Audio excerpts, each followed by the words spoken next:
सिंधुदुर्गामधील करूळ घाटामध्ये दरड कोसळली। सध्या हे दरड हटवण्याचं काम या ठिकाणी सुरू आहे। दरड कोसळल्यामुळे इथे वाहतूक देखील बंद करण्यात आली आहे। जेसीबीच्या सहाय्याने सध्या इथला चिखल जो आहे तो बाजूला केला जातोय। बातमी आली त्यानंतर आम्ही आमची टीम लावून सुरुवात केली काढायला। तर जास्त प्रमाणात असल्यामुळे अजून 1-2-3 तास लागतील। पण दरड कोसळण्याचं नेमकं कारण काय? नेमकं काय? जास्त पाऊस आणि तिथे जे मलबा आहे तो मलबाच खाली आलाय फक्त।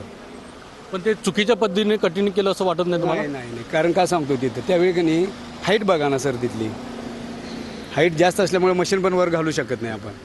मग ते मोठ्या मशीनने जास्त चुकीच्या पद्धतीने कटिंग झाल्यामुळे ते मलबा खाली आला ना? हा नाही पाऊस जास्त झाल्यामुळे तो खाली आला सर। पाऊस तर कोकणात पडणारच ना? हो त्याच्यामुळेच ना, ह्याच्या आधी पण होतच होतं ना साहेब।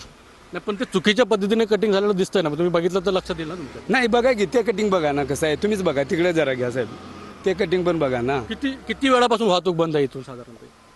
9 वाजल्यापासून मी दोन्ही चौकीवर फोन करून सांगितलं की थोडं ट्रॅफिक थांबवा। तर किती तास झाले साधारणतः?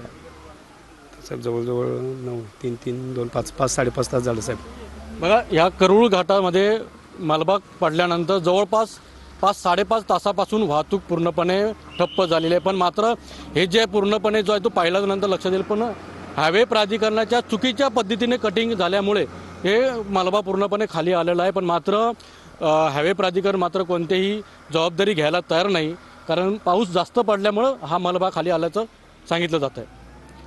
अनंत पाताडे, TV9 मराठी, सिंधुदुर्ग।